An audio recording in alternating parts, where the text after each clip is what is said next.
journal de 13h30 à la une de l'actualité. 1 milliard de dinars pour soutenir les salaires. La ministre des Finances détaille les priorités du budget 2026 devant les parlementaires. Relance économique, le Nord-Ouest au centre des priorités. Élus et autorités appellent à intensifier les investissements publics et privés. Grève dans les banques et les assurances les 3 et 4 novembre. La Fédération générale dénonce le blocage des négociations salariales pour 2025. Dans le monde, nouveau viol du cessez-le-feu, bombardement et rasage à Raza. Football, le dernier match de la 11e journée. L'Espérance de Tunis en quête d'un succès décisif contre le CA Bizertin. Météo, ciel instable au nord avec pluie et orage, temps passagèrement nuageux ailleurs. Bonjour, les commissions des finances et des deux chambres du Parlement ont réservé ce jeudi une séance d'audition de la ministre des Finances, Meshket Salma Khaldi, concernant le budget de l'État pour 2026, qui a indiqué que le budget de l'État a progressé de 3,9% par rapport à 2025. Les dépenses prévues pour 2026 s'élèvent désormais à 63 575 millions de dinars, soit une hausse de 8,9%. La ministre a également souligné que l'État s'attache à élargir l'assiette fiscale pour lutter contre l'évasion et à promouvoir le principe de l'autonomie dans la mobilisation des ressources et le renforcement des composantes sociales de l'État. Meshket Salma Khaldi a également annoncé que le budget de l'État pour l'année 2026 prévoit une enveloppe de 1 milliard de dinars inscrite au titre des dépenses urgentes pour financer les augmentations salariales. Selon la ministre, ces crédits s'inscrivent dans le cadre d'un nouveau programme d'ajustement des salaires qui s'étalera sur 3 ans, couvrant les exercices 2026, 2027 et 2028. Concernant le volume total des ressources mobilisées pour soutenir les fonds sociaux dans le budget de 2026, elle s'élève à 800 millions de dinars selon l'exposé de la ministre des Finances lors de la séance d'audition devant les commissions des finances du Parlement et du Conseil des régions et des gouvernorats. La relance de l'investissement dans la région du Nord-Ouest continue de retenir l'attention des autorités et des élus locaux qui mettent la pression sur le gouvernement afin de renforcer les efforts de développement dans les 4 gouvernorats de cette région aux potentialités économiques multiples et diversifiées. Le point avec notre correspondant Jamel Tibi.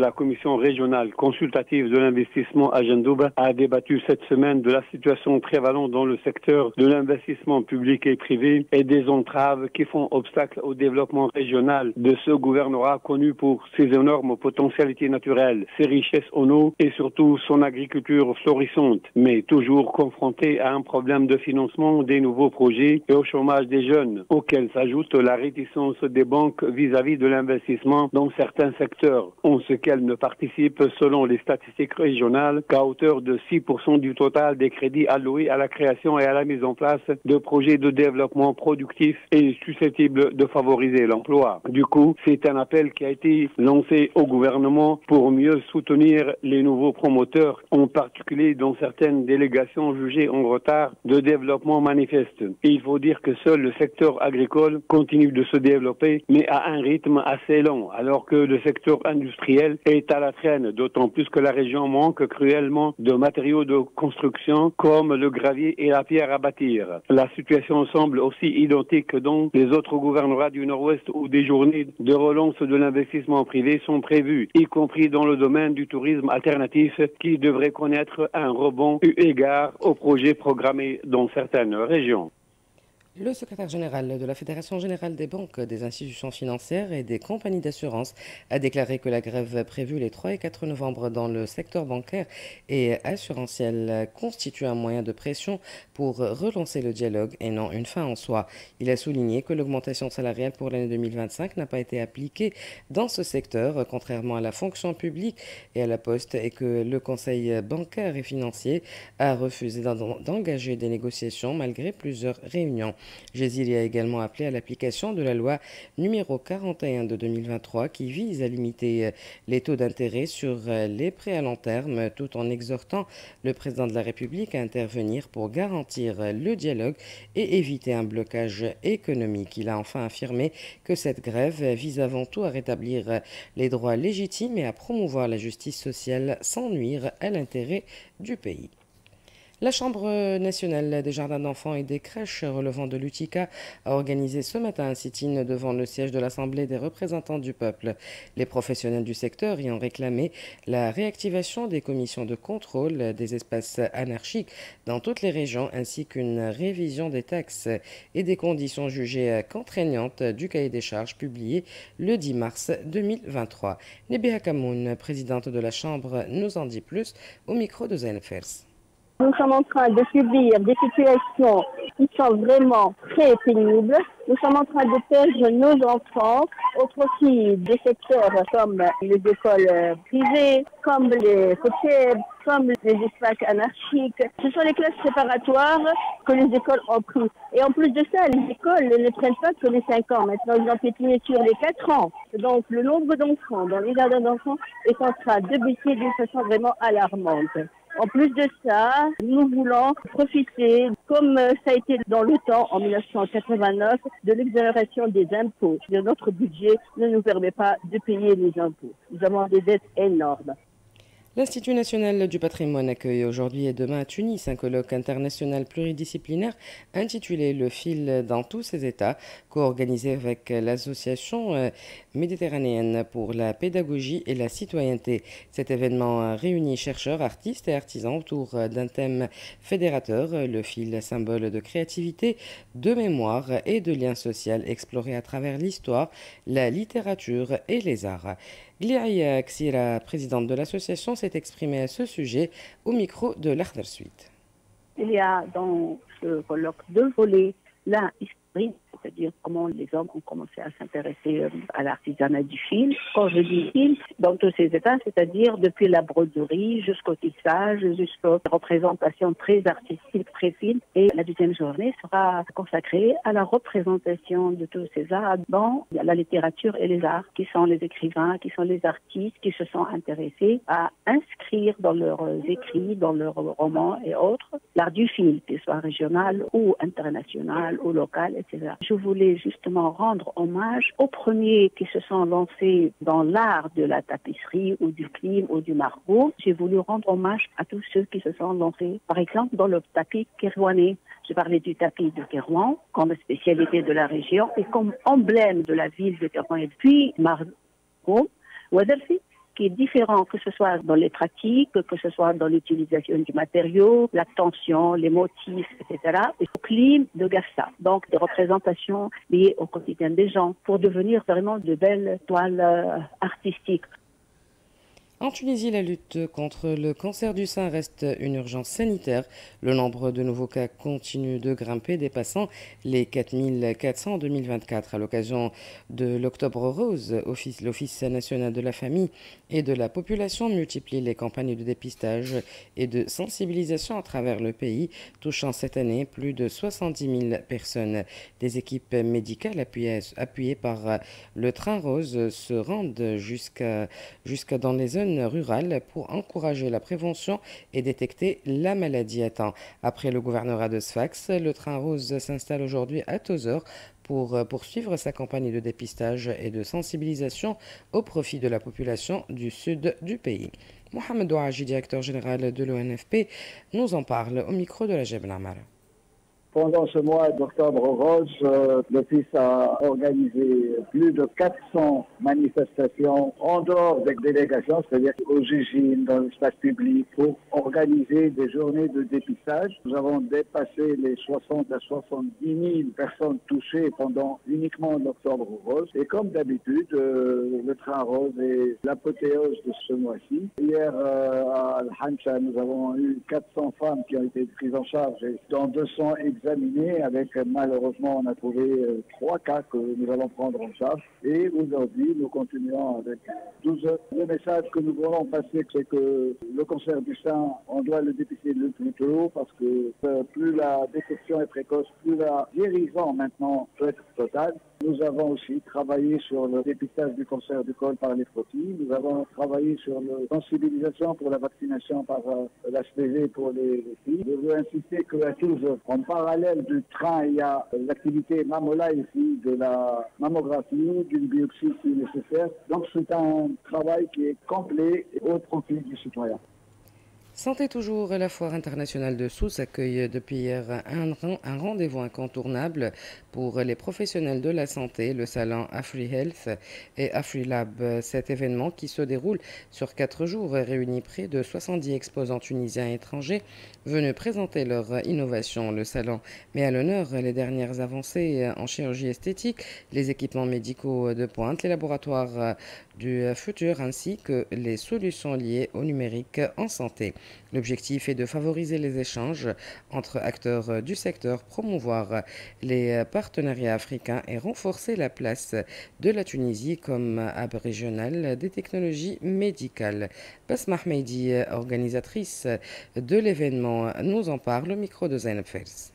Un salon ayant pour un objectif de relancer le secteur de santé parce que la Tunisie occupe une très bonne place en Afrique et dans le monde dans le secteur médical et malheureusement on n'a pas de salon spécialisé. Le salon spécialisé en santé et en laboratoire, ça touche toutes les filières de santé, que ce soit officines, laboratoires, équipements, distributeurs ou fournisseurs de matériel de labo ou bien fournisseurs de produits chimiques, parachimiques ou bien de produits médicaux. Donc c'est important d'avoir un salon dans ce secteur-là. 2 salons en un seul, pourtant comme thème la chirurgie esthétique et le laboratoire de demain, c'est-à-dire la numérique de santé, le médical, l'équipement de laboratoire, les équipements chimiques et les composantes, tout ce qui est lab, equipment et tout ce qui est la santé. Donc il y a pas mal d'activités en parallèle. Aussi un programme scientifique qui sort de l'ordinaire, n'est plus une conférence académique, il y aura une journée pour le don de sang et aussi on a l'octobre en rose, ça va être la détection de cancer de sein pour les femmes, une journée le 31 et le 30. Et puis, il y a un workshop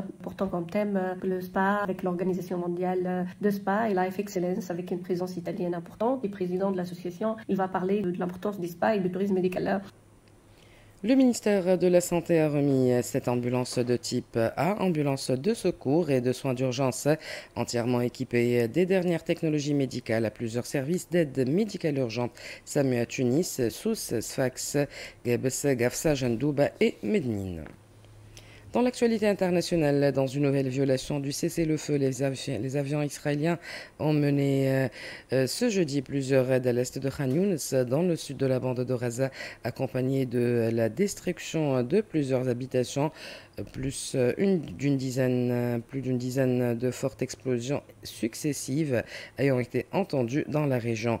De puissantes explosions ont également été entendues à l'est de la ville de Gaza à la suite du dynamitage de maisons par les forces israéliennes. Selon le ministère de la Santé, 110 personnes ont été tuées, dont 46 enfants et une vingtaine de femmes et 253 autres blessés, parmi lesquels 78 enfants et plusieurs femmes. Depuis l'entrée en vigueur du cessez-le-feu le 10 octobre, le nombre total de morts s'élève désormais à 217, celui des blessés à 597, tandis que 482 corps ont été extraits des décombres.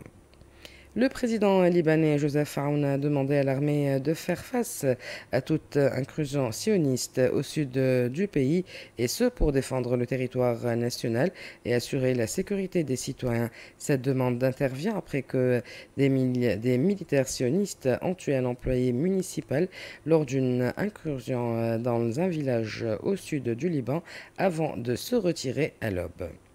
Donald Trump a ordonné ce jeudi la reprise par les États-Unis d'essais d'armes nucléaires après les annonces de Vladimir Poutine sur le développement de nouvelles capacités atomiques que ce dernier s'est empressé de minimiser.